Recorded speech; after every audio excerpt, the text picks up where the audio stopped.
그렇다면 빅뱅을 통해서는 그렇게 짧은 순간에 수소하고 헬륨밖에 못 만들어졌다면 사람을 구성할 때 필요한 산소, 탄소, 철 들었잖아, 그지?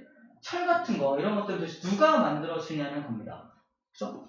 도대체 누가 만들어주냐? 이제 그것에 대해서 궁금했다면 이제부터 그 의문이 풀리는 시간이에요.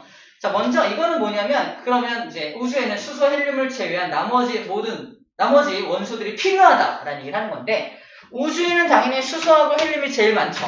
3대1의 질량비를 보이고 있는 걸 볼 수 있습니다. 질량의 비니까 3대1이 맞죠? 개수비가 아니에요. 일단 기타 2%. 우주에는 수소율이 제일 많은데 기타 2%에 해당하는 기타 물질이 있다. 그 기타 물질을 가지고 지구나 사람 같은 어떤 그런 원소, 그런 어떤 물체들을 만들어 간다라고 보면 돼요. 물론 지구는요, 제일 많은 게 철이 제일 많아요. 오늘 또 나올 텐데 지구의 중심부에 뭐가 있어, 동우야? 지구의 중심에 뭐가 있죠? 네, 외핵 같은 핵이 있죠, 핵이 있어요. 그래서 우리가 막 운동을 하면 헥헥거리는 거예요. 힘들어서. 조심하자고. 자, 앵글 아웃해서 말하자면서. 핵이 있습니다. 핵이 대부분 철이야. 대부분 철입니다. 그래서 지구에 제일 많은 원소가 뭐냐? 그러면 우리 눈에 잘 안 보이지만 그 지구 내부에 있는 핵을 생각해서 철입니다. 라고 말하면 됩니다. 그 다음 많은 건 산소가 많아요.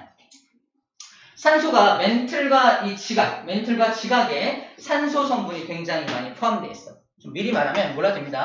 SiO4라고 하는 산화규소 성분이 지각과 멘틀에 있는 성분이기 때문에 산소하고 규소가 많이 섞여 있다는 얘기입니다. 그래서 3등이 규소예요. 3등이 규소입니다.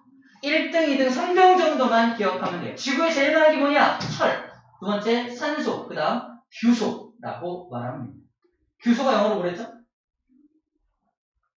SI로 시작하는 영어 단어. 실리콘.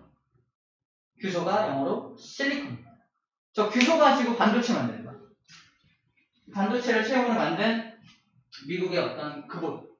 실리콘밸리. 실리콘밸리가 이 실리콘을 말하는 거예요.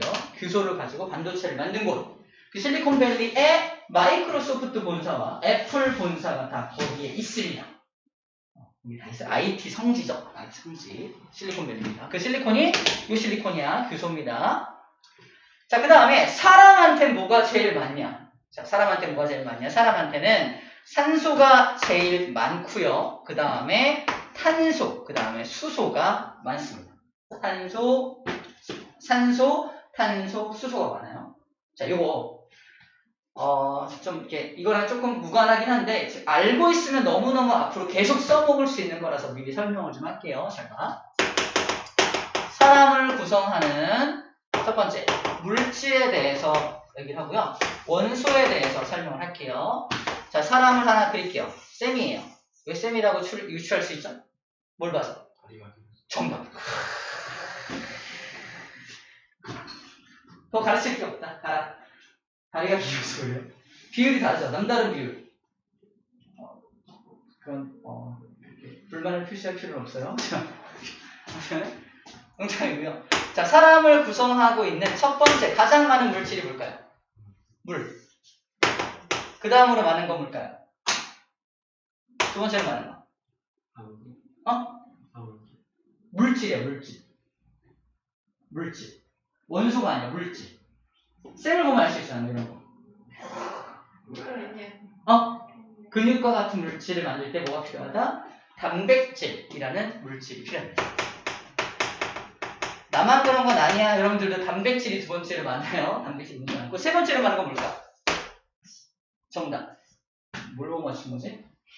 날 보고 맞춘 건 아니죠? 내 배를 보는 건 실례예요. 이게 묻는 이유가 튀어나와서 묻는 게 아니야, 이게. 아무튼 지방이 세 번째로 많은 거 맞습니다. 네 번째로 많은 것은 뼈 같은 걸 구성하는 걸 무기질, 칼슘, 인 이런 것들 있죠? 무기질, 단물, 무기역류라고 해요. 무기염류가 네 번째로 많고요. 다섯 번째로 많은 건 우리 매일같이 거의 매일같이 먹는 그거 탄수화물, 밥이나 이런 것들을 탄수화물이라고 하죠. 매일 먹지만 이 탄수화물 성분은 우리 몸을 구성하는 비율이 5등으로 되게 낮습니다. 이 다섯 가지가 이제 우리 몸을 구성하는 주요 물질들입니다. 암기법은 이렇게 사람 몸에다가 이렇게 생긴 걸 하나 그려요. 물이 가득 차 있는 모습을 상상합니다. 사람은 물로 가득 차 있대요. 뭐 같아요? 물단지. 사람 몸은 물단지로 차 있다. 그죠? 물단지 순서대로 있다는 거예요. 자, 물은 H2O인 거 알아요? 그래서 구성 원소가 뭐다? H하고 O입니다. H하고 O라는 원소로 구성되어 있다는 거예요. 자, 그 다음에 단백질. 잘 봐. 단백질하고 지방하고 탄수화물의 공통점 뭐죠? 맞아. 에너지를 낼 수 있는 영양소들입니다. 에너지를 낼 수 있는 물질들이에요. 그럼 내가 저 에너지를 낼 수 있는 물질을 준다 그러면 받을 거야, 안 받을 거야? 받아야 돼. 받아야 될 때, 나한테 요청할 때 어떻게 요청해요? 따라해요. 줘. 되게 재수없게. 줘. 맞아, 줘. 줘예요, 줘. 그래서, 야, 그러면 일단, 지방은 줄까, 지방? 줘. 지방? 줘. CHO로 구성이 되어 있습니다. 탄수화물 줄까 말까? 탄수화물. 해봐. 줘. 탄수화물 줍니다. 탄수화물도 CHO. 둘이 공통점이 뭐야? 구성 원소가 같죠. 그래서 이런 말이 있는 거야. 밥만 먹어도 살쪄. 맞는 말입니다. 남는 탄수화물이 지방으로 전환돼. 그래서 저장됩니다. 우리 입속에. 자, 단백질도 그러면 필요해, 안 필요해? 필요하죠. 하지만 여러분들은 거부해야 됩니다. 단백질 줄까? 안 됐어요. 이거 왜? 봐봐. 쌤은 단백질이 많아요, 적어요? 솔직히 말해서. 별로 없죠? 그죠? 근육이 별로 없잖아. 근육 빵빵한 근육맨들 엄청, 별로 안 좋아해요. 왜? 되게 촌스러워. 요즘 스타일은 이런 스타일이에요. 매끈한 스타일. 왜? 맞잖아. 따라합니다. 단백질은 뭐하다? 촌스럽다.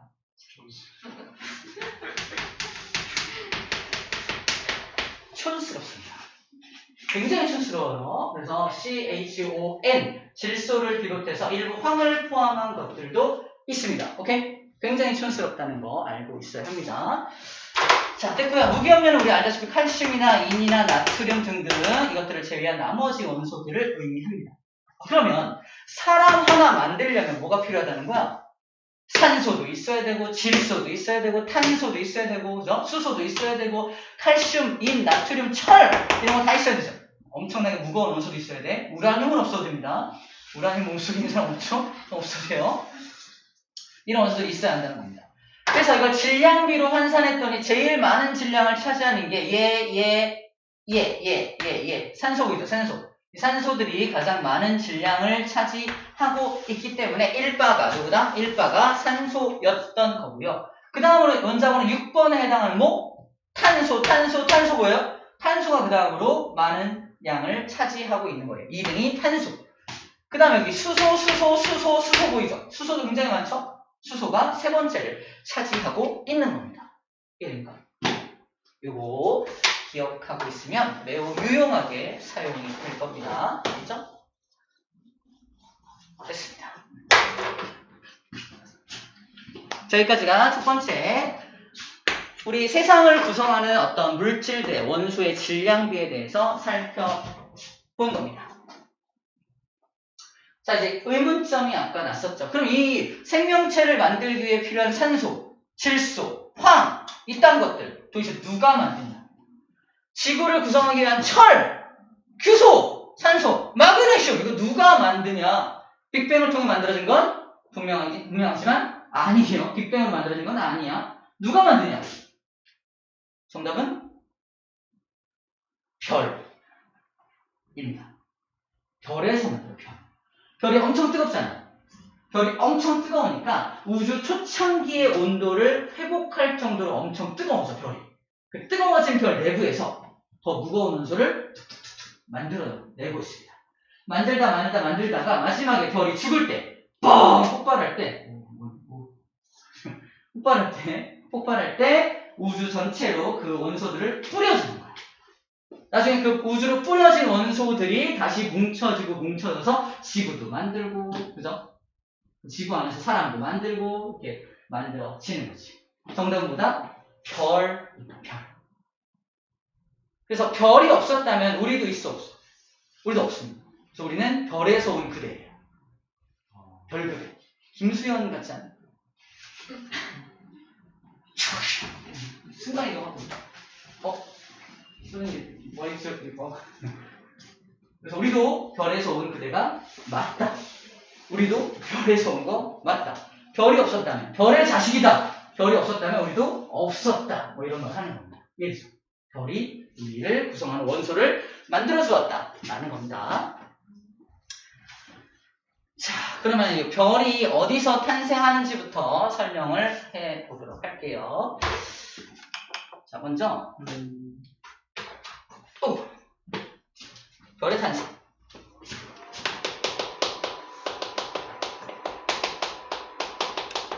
시험 문제입니다. 별은 어디서 만들어질까요? 자, 이게 앞으로 별이 될 물질이야. A라고 하는 공간과 B라는 공간 중에 물질들이 굉장히 많이 모여 있는데 우주에 있는 현재 물질은 당연히 수소 또는 헬륨밖에 없겠죠. 수소와 헬륨 같은 물질이 잔뜩 모여 있는 게 B. 얘는 좀 듬성듬성 모여 있는 게 A입니다. 어디서 별이 만들어질 확률이 높을까요? 당연히 B입니다. B가 더 만들어질 확률이 높습니다. 왜? 이럴 때는 뭐하다? 밀도가 더 높다라고 표현해요. 이 물질을 뭐라고 부르냐? 첫 번째, 성운이라고도 부릅니다. 성운. 성운이라는 말은 별과 별 사이에 구름처럼 껴있는 기체나 먼지 같은 성분들을 다 성운이라고 해요. 성운의 밀도가 굉장히 높은 곳에서 별이 만들어진다. 당연하죠. 근데 이 성운을 다른 말로 뭐라고도 부르냐면은 성간물질. 뭔 소리야? 별과 별 사이 간자. 별과 별 사이에 있는 물질입니다. 성간물질이라고 불러요. 같은 말이야. 성운은 성간물질 같은 말입니다. 성간물질의 밀도가 높은 곳이라고 말해도 맞는 말이라는 겁니다. 맞는 말이라는 거예요. 자, A와 B는 당연히 B가 승리를 했고요. C도 굉장히 밀도가 높은데 얘는 B와 다르게 뭐하다? 온도가 굉장히 높아요. 얘는 파란색으로 그린 이유가 온도가 별로 딱 높지 않다. 온도가 낮다는 걸 표현하는 거야. 빛이 아닙니다. 온도예요. 파란색이 약간 춥다는 느낌. 자, 그래서 문제. 둘 다 밀도가 높아. 근데 얘는 온도가 낮아. 얘는 온도가 높아. 그러니까 B, C. 찍는 시간. 어디에서 별이 더 잘 만들어질까요? B, C 중에. C. 뭐라고 했어? C. 다 틀렸어요. 정답은 B입니다. 생각해봐! 자, 빅뱅 때 수소하고 헬륨밖에 못 만들어진 이유가 뭐라고? 온도가 너무 낮아져서. 그럼 뭉쳐지려면. 이거 잘못했다. 다시. 자, 이건 이렇게 생각하자. 이게 아니다. 왜? 양성자하고 중성자가 만들어지고 나서 바로 이게 헬륨 원자핵이 되지 못하고 무려 3분 동안 기다린 다음에 헬륨 원자핵이 만들어졌죠. 그 이유가 뭐였어? 우주가 뭐 할 때까지? 충분히 식을 때까지 기다린 거죠. 그러면 우주가 더 높으면 왜 이게 안 뭉쳐져? 에너지가 너무 많으면 안 뭉쳐져. 이런 경우는. 이래요? 에너지가 너무 많으면 안 뭉쳐져. 우리 전자도 에너지가 너무 많아가지고 이게 뭉쳐지지 않아가지고 원자가 늦게 만들어졌잖아. 같은 원리입니다. 뭉쳐지고 합쳐지려면 이제는 에너지가 별로 없는 상태여야 중력, 인력을 가지고 끌어당겨서 꽝 뭉쳐지는 거야. 그런 차원에서 온도가 높으면 이 안에 있는 물질들이 막 엄청 에너지를 많이 가지고 막 돌아다니고 있는 거야. 뭉쳐져 안 뭉쳐져. 안 뭉쳐지니까 별이 만들어질 수가 없다. 라는 거고요. 얘는 온도가 낮다 보니까 되게 천천히 다니니까 서로 잡아당겨서 꽝 뭉쳐지면서 앞으로 별이 탄생할 수 있다라는 얘기를 합니다. 자, 그래서 책에는 잘 안 나와 있어요. 밀도가 높은 건 나와 있는데 두 번째는 뭐냐면 성운의 온도가 무한 곳, 낮은 곳에서 별이 잘 생성됩니다. 별이 탄생하기 좋은 조건을 찾아라. 그러면 두 가지 조건을 만족해야지만 별이 잘 탄생할 수가 있어요. 여기 써놓을까요? 온도가 낮아야 한다는 거. 별 탄생 옆에 써놓으면 됩니다. 온도가 낮아야 돼요. 온도가 낮은 영역이어야 한다라는 겁니다. 온도가 낮은 영역이어야 한다라는 거예요.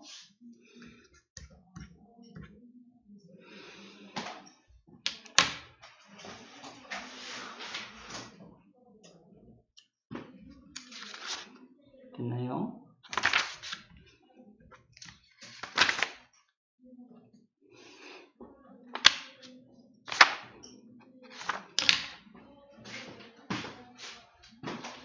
자, 이제부터 약간 물리학을 곁들인 얘기를 좀 해주도록 하겠습니다. 우리 원리만 좀 이해를 할게요. 봐봐.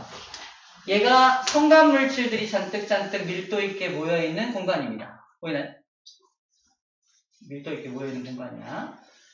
자, 얘네들은 이제 온도가 낮기 때문에 뭐 할 수 있다? 서로서로 뭉쳐질 수 있는 환경이야. 앞으로 얘가 별이 될 녀석이야. 별이 될 녀석입니다. 뭉쳐질 건데, 자, 어느 방향으로 뭉쳐지냐면, 이 중심 방향으로 뭉쳐집니다. 뭉쳐진다는 건 이 안으로 이렇게 들어온다는 뜻이에요. 그죠? 뭉쳐진다는 말은. 자, 요걸 볼 때, 자, 이걸 볼게. 안으로 뭉쳐지는 모습을 상상할 때, 비교. 여기는 지표면입니다. 지표면이고, 잘 봐. 지표면이고, 설명 이쪽에서 하게 되더라고. 지표면이고, 자, A라는 녀석은 굉장히 높은 곳에 위치하고 있는 녀석이에요. 그죠? 문제 먼저. B라는 녀석은 중간 정도에 위치하고 있는 녀석이네요. A와 B 중에 누가 에너지가 많아요? A가 에너지가 많죠? A가 가진 에너지가 무슨 에너지예요? 위치 에너지라고 하죠. 위치 에너지. 고등 과정에서는 이제 포텐셜, 잠재적인 에너지라고 불러줄 겁니다. 위치 에너지가 어쨌든 많다. 그러면 지구에서는 위치 에너지가 엄청 많았던 A가 떨어져요. 떨어지면 위치 에너지가 무슨 에너지로 전환됩니까? 운동 에너지로 전환되죠. 속도가 생겨난다는 얘기입니다. 에너지의 전환이 일어난다는 얘기예요. 그런데 요 물질이 수축된다는 건 여기로 내려온다는 얘기 맞죠? 어디를 향해서? 중심부를 향해서. 이게 지표면에 해당하고요. 밑으로 떨어지고 있는 모습이에요. 즉 다시 말해서 지표면 기준으로 안쪽으로 떨어진다는 건 위치 에너지가 줄어든다는 얘기입니다. 물질이 가진 위치 에너지가 줄어들고 있다는 얘기예요. 인정? 그러면 그 에너지가 무언가로 전환되어야 할 거 아니야? 얘는 떨어질 때 뿡 떨어지나요? 이렇게 떨어져요. 속도의 변화가 있어 없어? 속도의 변화가 없이 수축합니다. 그러면 운동 에너지로 전환될 수 있어 없어? 없어요. 그래서 이건 무슨 에너지로 전환될까? 중심부로부터 열 에너지로 전환이 돼요. 그래서 뜨거워지기 시작한다는 겁니다. 별이 저때부터 점점 뜨거워지기 시작해요. 우리가 아는 별 어때요? 뜨겁잖아. 태양 뜨겁잖아요. 그죠? 왜 뜨겁냐? 저 에너지가 시작이에요. 이것 때문에 점점 수축하면서 중심부가 온도가 점점 올라가기 시작합니다. 중심부의 온도가 점점 올라가기 시작하는 별. 이거를 원시별. 아직은 원시 상태의 별이야. 원시별하고 뭘 구별해야 되냐면은 별을 구별해야 하는 게 또 문제예요. 원시별과 별의 차이점. 아직 얘기 안 했거든요. 원시별과 별의 차이점을 이제부터 알아볼 겁니다. 자, 온도가 점점 높아져. 언제까지 높아지냐면 계속 수축해 오는 거야. 하다가 중심부의 온도가 잘 들어. 1000만입니다. 1000만 켈빈. 기억할 숫자입니다. 1000만 켈빈까지 다시 온도가 올라가면 이 성간물질, 이 성운의 대부분의 물질은 뭐가 보였죠? 수소하고 헬륨이었죠? 그 중에 누가 더 많아? 수소가 더 많죠? 대부분 다 수소. 대부분 다 수소들인데 중심부에서 1000만 켈빈에 도달하면 그 수소들을 뭉칠 수 있는 온도가 됩니다. 바로 수소핵 융합 반응이 일어날 수 있는 온도가 돼서 중심부에서 수소를 뭉쳐서 헬륨으로 만드는 반응이 일어나기 시작합니다. 자, 이렇게 1000만 켈빈에 도달해서 드디어 수소라는 녀석을 재료로 핵융합 반응을 시작했을 때부터 너는 별이라고 부릅니다. 그럼 원시별이에요. 수축해서 온도가 올라가고 있긴 하지만 아직 1000만 켈빈에는 도달하지 못한 별을 무슨 별이라고 한다? 원시별이라고 불러준다는 겁니다. 우리 책에 가운데 그림은 원시별 탄생, 맨 끝에 그림은 별의 탄생이라고 분명히 적혀 있어요. 혼자 공부할 때 이것도 별이고 이것도 그냥 별인가 보다 하면 나중에 시험 문제 풀 때 틀리겠죠. 그죠? 혼자 공부할 때 어려운 점이 이런 거야. 누가 이거 짚어줘야 됩니다. 이런 차이점을 누가 구체적으로 설명하지 않잖아. 그냥 온도만 띡 써놨잖아요. 그죠? 차이점을 분명히 알고 공부를 해야 한다는 거예요. 그래서 이 1000만 켈빈의 온도는 수소를 재료로 핵융합할 수 있는 온도다라는 것도 기억해야 됩니다. 그러면 중력이 안으로 막 수축하고 있었는데 드디어 1000만 켈빈에 도달해서 수소핵 융합 반응을 하면 안에서 밖으로 에너지가 붕 뿜어져 나갑니다. 에너지가 빵 뿜어져 나가면서 압력이 안에서 밖으로 나가려고 하는 압력이 발생하게 돼요. 이 빨간색 압력을 내부 압력이 발생된다라고 표현합니다. 우리 같은 페이지 맨 아래쪽에 내부 압력이라고 써 있을 거예요. 그 내부 압력이 왜 발생되냐면 저 수소핵 융합 반응 때문에 내부 압력이 빡 발생되고 있는 겁니다. 밖에서 안으로는 중력으로 들어오려고 해요. 들어오려는 힘 뭐라고 한다? 중력이라고 합니다. 중력. 들어오려는 힘과 내부 압력이 같다면 더 이상 이 녀석의 크기는 변함이 없겠네요. 만약에 내부 압력이 엄청 커! 부악 나가면 별이 커지는 거야. 부악 커지겠죠. 중력이 너무 커! 안으로 수치되면서 별이 조그매지겠죠. 하지만 지금 우리가 보고 있는 저 태양은 어때? 태양은 항상 일정한 크기를 갖고 있거든요. 이게 뭔 소리다? 태양 안에서 발생하는 내부 압력과 밖에서 안으로 들어오려고 하는 중력의 크기가 완벽하게 같기 때문에 무슨 평형을 이루고 있다? 힘의 평형을 이루고 있다라는 겁니다. 그래서 우리 26쪽 맨 아래에 힘의 평형이라고 써있는 이유가 바로 그 두 힘의 평형이 이루어지고 있기 때문에 뭐의 변화가 없다? 크기의 변화가 없다라는 겁니다. 저 별의 크기가 현재 변함이 없는 이유가 이 두 힘이 완벽하게 힘의 평형을 이루고 있기 때문이라는 거죠. 우리가 보고 있는 대부분의 별들은 바로 이 과정을 이런 원리로 에너지를 뿜어내면서 살아가고 있습니다. 우리 저 태양도 이렇게 에너지를 뿜어내면서 살아가고 있고요. 한 50억 년 동안 에너지를 뿜어내고 있는 중입니다. 그럼 얘가 어떻게 에너지를 뿜어내느냐라는 건데 수소 네 마리를 헬륨으로 만들어요. 그때 잘 이해는 안 되지만 4개의 수소 원자핵, 즉 양성자잖아. 헬륨은 양성자 2개, 중성자 2개인 거 알죠? 이거 가지고 만들 수 있나? 못 만들죠? 그래서 어떤 일이 발생하냐면 양성자 2마리가 내가 중성자가 될게, 내가 중성자가 될게, 2마리가 중성자로 바뀌어요. 중성자로 바뀌어서 뭉쳐집니다. 이러는 과정 중에 수소 4마리의 질량이 4.032 정도 되고요. 헬륨 원자핵 하나가 4.015인가? 그래요. 아무튼. 그래서 이거 4개를 합친 질량과 이거 4개 합친 질량이 어때요? 원래는 같아야 되죠. 이거 4개를 합친 질량과 이거 4개를 합친 질량이 원래 같아야 될 거 아니야? 근데 뭉쳐지는 과정 중에 질량이 조금 사라졌다는 걸 볼 수 있습니다. 이 질량이 사라지면 그게 에너지로 변한대요. 지난 시간 쌤이 소개했던 공식 기억납니까? E는 mc의 제곱. 지난 시간 빅뱅을 통해서는 뭐 했다 그랬어? 에너지가 질량으로 변환된 거라면 이건 뭐야? 사라진 질량이 에너지로 변환이 된 겁니다. 그래서 사라진 질량을 에너지로 바꿔서 뿜어내고 있는 거죠. 태양이. 에너지를 바꿔서 뿜어내게 됩니다. 그게 수소핵 융합 반응을 통해서 나오는 에너지의 근원이에요. 질량 결손 에너지라고 합니다. 자, 이 에너지를 뭐라고 한다? 에너지를 질량이 결손되면서 발생되는 에너지, 질량 결손 에너지라고 불러줍니다. 질량 결손 에너지라고 불러줘요.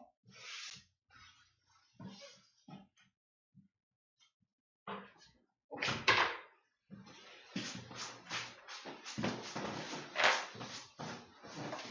자, 밤하늘을 보면은 별들이 굉장히 많아요. 그 모든 별들이, 대부분의 별들이 바로 저렇게 수소핵 융합 반응을 하면서 살아가는 별들입니다. 대부분의 별들이 저런 별들이 이걸로 살아가는 별이기 때문에 이렇게 수소핵 융합 반응으로 살아가는 별들을 또 다른 말로 뭐라고 한다? 걔네가 주계열이야. 주된 계열이 걔네들이야. 주계열성이라고도 해요. 그래서 별을 다른 말로 뭐라고 한다? 주계열성이라고도 합니다. 별은 일생을 주계열성 상태로 살아간다 라고 말을 해요. 다른 말로 주계열성 상태로 살아간다는 것은 수소핵 융합 반응을 하면서 살아간다 라는 뜻입니다. 수소핵 융합 반응으로 살아간다 라는 뜻을 다른 말로 주계열성 상태로 살아가 라고 표현한다는 거죠. 됐나요? 바로 이게 별의 탄생과 주계열성까지의 설명입니다. 7시 13분. 이야,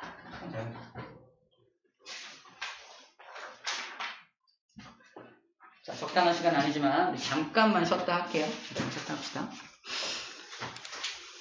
1시간이 후딱 지나갔어요. 힘들죠?